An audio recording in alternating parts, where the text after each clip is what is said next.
Hello to all my lovely viewers. I, Hiteshi, welcome you all to your own channel, Explorer on the Way. So let's get deep into our minds to pull out the best in us. With that said, without any further delay, let's see what we are up to today. Polynomials polynomials होते क्या हैं? आप में से बहुत से students यही सोच रहे होंगे। हम ये भी डिस्कस करेंगे पर थोड़ा बाद में। पहले हम कुछ ऐसे कंसेप्ट्स डिस्कस करेंगे जो आप ऑलरेडी 8th क्लास में पढ़ चुके हैं। आप में से बहुत से स्टूडेंट्स को वो कंसेप्ट्स आते होंगे, पर हो सकता है कुछ स्टूडेंट्स ऐसे हों जिन्हें वो कंसेप्ट्स ना आते हो, इसलिए पहले हम वो कंसेप्ट्स डिस्कस करेंगे। तो सबसे पहले हम डिस्कस करेंगे कॉन्स्टेंट्स के बारे में। कॉन्स्टेंट्स क्या होते हैं? कॉन्स्टेंट्स होते हैं जिनकी वैल्यू फिक्स्ड रहती है। जैसे हमारा नेम है, हमारा name through out life same रहता है, चेंज तो नहीं होता है ना। जो हमारा फॉर्मल नेम होता है तो वो भी एक तरह फिक्स्ड रहता है। या फिर हमारे पेरेंट्स, वो भी फिक्स्ड होते हैं, तो इसलिए वो क्या हो गए, कांस्टेंट है हमारी लाइफ में। तो मैथमेटिक्स में कांस्टेंट्स के एग्जांपल्स अलग होंगे ऑब्वियसली, बट मीनिंग वही होता है। कांस्टेंट्स क्या होते हैं? फिक्स्ड वैल्यू होती है जिनकी। फॉर एग्जाम्पल 2 फिक्स्ड रहेगा, चाहे हम किसी भी वे में 2 की बात करें, हम एज अ नंबर बात करें, या हम कहें कि 2 बॉयज, 2 पेंसिल्स या कुछ भी, तो 2 तो 2 ही रहेगा ना, उसकी वैल्यू तो चेंज नहीं होगी। तो 2 क्या है? कांस्टेंट है। ऐसे ही 8 भी कांस्टेंट है। अगर हम बोले 100 भी कांस्टेंट होगा, क्योंकि चाहे हम किसी भी वे में बात करें 100 की, पर उसकी वैल्यू सेम रहेगी, फिक्स्ड रहेगी, वो चेंज नहीं होगी, तो वो क्या है? कांस्टेंट है। अब हम बात करते हैं वेरिएबल्स की। वेरिएबल्स क्या होते हैं? हम अगर हमारी डेली लाइफ में बात करें तो जैसे कि हमारी एज है, वो विद टाइम चेंज होती है, सेम तो नहीं रहती, तो मतलब वो फिक्स्ड नहीं है, वो चेंज हो रही है, उसकी वैल्यू चेंज हो रही है विद टाइम। ऐसे ही हमारी फेवरेट डिश, वो विद टाइम चेंज हो सकती है। हो सकता है आज हमारी फेवरेट डिश कुछ और है पर पहले कुछ और थी। ऐसे ही हो सकता है कि फ्यूचर में हमारी फेवरेट डिश कुछ और हो, तो वो भी फिक्स नहीं है, चेंज हो रही है। तो वो ये सब क्या हो गए? वेरिएबल्स हो गए एक तरह से। तो वेरिएबल्स का क्या मतलब हो गया? जिसकी वैल्यू चेंज होती है, फिक्स्ड वैल्यू नहीं होती। ठीक है, तो वेरिएबल क्या हो गया? जिसकी वैल्यू फिक्स्ड नहीं होती, नो फिक्स्ड वैल्यू, जो कि अगर हम पैरामीटर्स चेंज कर दे या हम टाइम चेंज कर दे तो उसकी वैल्यू चेंज हो सकती है। फॉर एग्जाम्पल जैसे हम यूज करते हैं x, y, z, ये सब क्या है? वेरिएबल्स हैं। और वेरिएबल्स हम हमेशा लेटर्स से डिनोट करते हैं, स्मॉल लेटर्स से। मोस्ट कॉमनली हम वेरिएबल्स को डिनोट करने के लिए यूज करते हैं x, y, z, या फिर t, u, s भी यूज कर लेते हैं। और कई बार कॉन्स्टेंट्स भी हम लेटर से डिनोट कर देते हैं, जैसे कि a, b, c, इनसे हम कई बार कॉन्स्टेंट्स को डिनोट कर देते हैं, पर वहां पे क्वेश्चन में मेंशन्ड होता है कि a, b और c कैसे कॉन्स्टेंट्स हैं।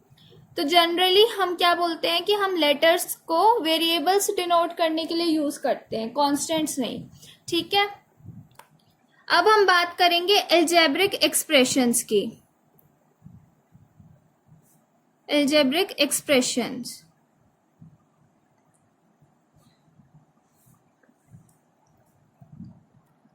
अब अलजेब्रिक एक्सप्रेशन होता क्या है? Any mathematical expression which consists of numbers, या फिर नंबर्स को हम क्या बोल सकते हैं? कांस्टेंट्स, क्योंकि कांस्टेंट्स क्या होते हैं? नंबर्स ही तो होते हैं ना।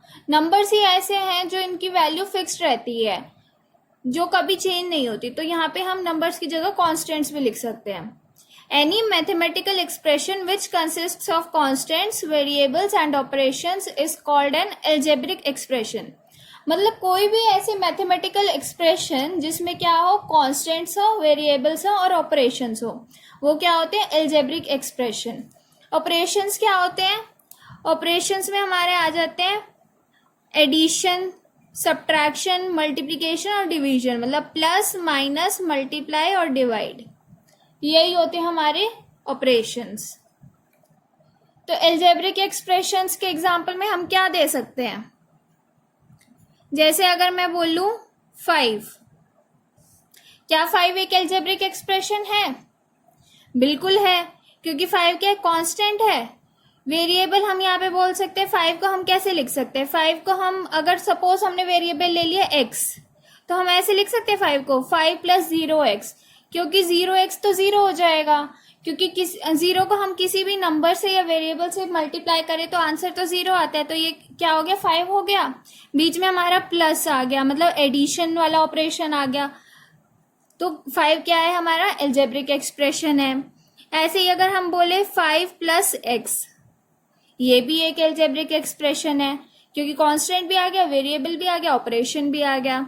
ऐसे ही अगर मैं बोलूं 3y, अब यहाँ पे क्या है? कांस्टेंट है, y वेरिएबल है, बीच में क्या है? मल्टीप्लिकेशन है, तो ऑपरेशन भी आ गया, यहाँ पे कांस्टेंट भी आ गया, वेरिएबल भी, तो 3y भी एल्जेब्रिक एक्सप्रेशन है। ऐसे ही 5x प्लस 3y भी एक एल्जेब्रिक एक्सप्रेशन है। एक्स स्क्वायर भी एल्जेब्रिक एक्सप्रेशन है, या अगर हम बोले वाई क्यूब, वो भी एक एल्जेब्रिक एक्सप्रेशन है। ऐसे ही x plus y plus z, ये भी एक एल्जेब्रिक एक्सप्रेशन है। ठीक है, तो हम कुछ भी लिख सकते हैं, मैथमेटिक्स में हम कुछ भी लिखें वो हमारा एल्जेब्रिक एक्सप्रेशन होता है।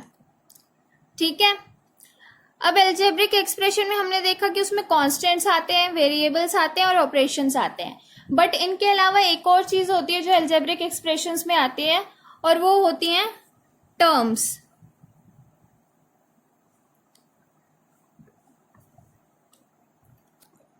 टर्म्स क्या होती हैं? Anything which is separated by plus और माइनस, मतलब कोई भी चीज जो प्लस या फिर माइनस से सेपरेट होती है। जैसे कि 5 प्लस एक्स है, तो अब यहाँ पे बीच में प्लस है, प्लस से क्या सेपरेट हो रहा है? 5 और x सेपरेट हो रही हैं, तो यहाँ पे हमारी एक टर्म हो गई 5, एक हो गई x। ऐसे ही 5 एक एल्जेब्रिक एक्सप्रेशन है, तो मतलब इसमें टर्म तो होगी, बट यहाँ पे सिर्फ 5 है, तो यहाँ पे ये 5 हमारी एक टर्म है, एक ही टर्म है इसमें, क्योंकि हमने देखा ना 5 प्लस 0x लिख सकते हैं हम 5 को, तो यहाँ पे भी बीच में प्लस आ जाता है ना, और 5 और 0x प्लस से सेपरेट होते हैं, बट 0x आगे जाके 0 हो जाता है, जिसको हम ना लिखे तो भी कोई फर्क नहीं पड़ता, तो यहाँ पे एक ही टर्म है 5। ऐसे ही 3y, अब यहाँ पे बीच में मल्टीप्लिकेशन है, मल्टीप्लिकेशन का साइन है, तो ये नहीं बोलेंगे हम कि एक टर्म हमारी 3 है और एक y, क्योंकि हमने क्या बोला है? टर्म क्या होती है? जो प्लस या माइनस से सेपरेट होती है, तो यहाँ पे हमारी ये पूरी एक ही टर्म है 3y। ऐसे ही 5x प्लस 3y में हमारी फर्स्ट टर्म हो गई 5x, सेकेंड टर्म हो गई 3y। एक्स स्क्वायर में एक ही टर्म है एक्स स्क्वायर, ऐसे वाई क्यूब में एक ही टर्म है वाई क्यूब। अब x plus y plus z, अब यहाँ पे प्लस 2 बार है, अब ये जो फर्स्ट वाला प्लस है इससे क्या सेपरेट हो रहे हैं? x और y, तो ये हमारी 2 टर्म्स हो गई, कौन कौन सी? एक हो गई x, एक हो गई y। अब यहाँ पे दोबारा प्लस है, इससे y और z सेपरेट हो रहे हैं। y तो हमने ऑलरेडी बोल दिया कि एक टर्म है, तो यहाँ पे z भी एक और टर्म हो जाएगी, क्योंकि y और z प्लस से सेपरेट हो रहे हैं। मतलब इस एक्सप्रेशन में हमारे पास 3 टर्म्स हैं, x, y और z। ठीक है, अब नेक्स्ट हम बात करते हैं कोएफिशिएंट्स की। कोएफिशिएंट, कोएफिशिएंट क्या होते हैं? अगर हम सिंपल वर्ड्स में बोले तो हम कह सकते हैं नंबर विद वेरिएबल, मतलब वेरिएबल के साथ जो नंबर होता है वो कोएफिशिएंट होता है उस वेरिएबल का। और अगर हमें थोड़ी और प्रॉपर डेफिनेशन देनी हो तो हम क्या बोल सकते हैं? Number placed before the variable of the term is called coefficient of that variable.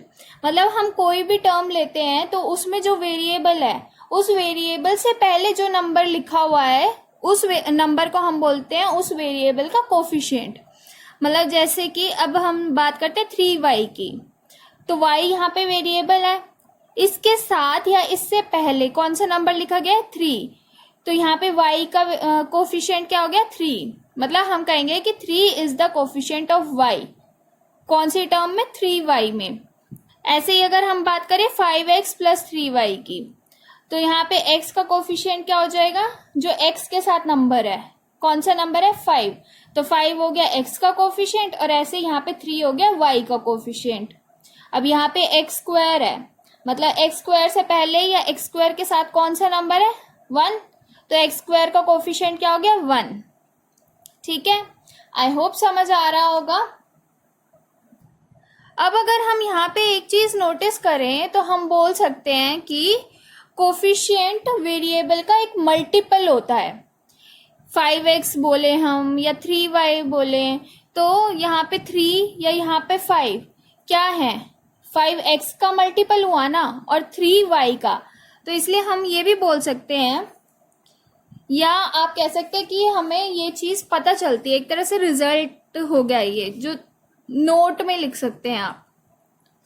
Coefficient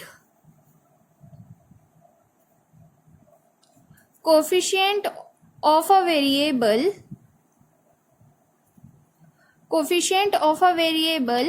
is a multiple of that variable.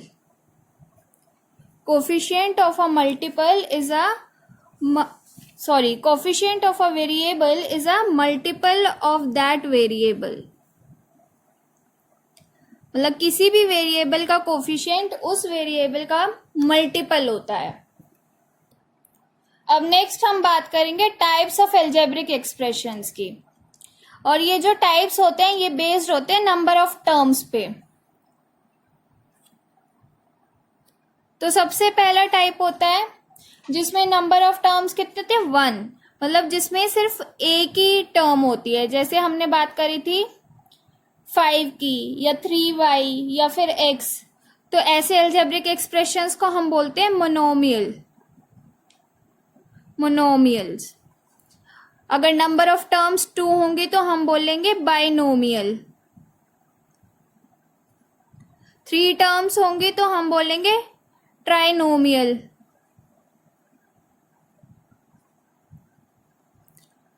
4 terms होंगी तो हम बोलेंगे क्वाड्रिनोमियल,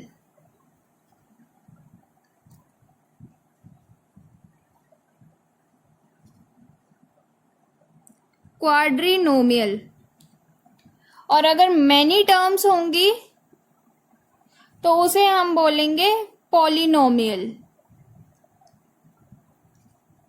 एक ही टर्म होगी तो उसे बोलेंगे मोनोमियल, 2 टर्म्स होंगी तो बाइनोमियल, 3 टर्म्स होंगी तो ट्राइनोमियल, 4 टर्म्स होंगी तो क्वाड्रिनोमियल, और मेनी टर्म्स होंगी तो पॉलिनोमियल।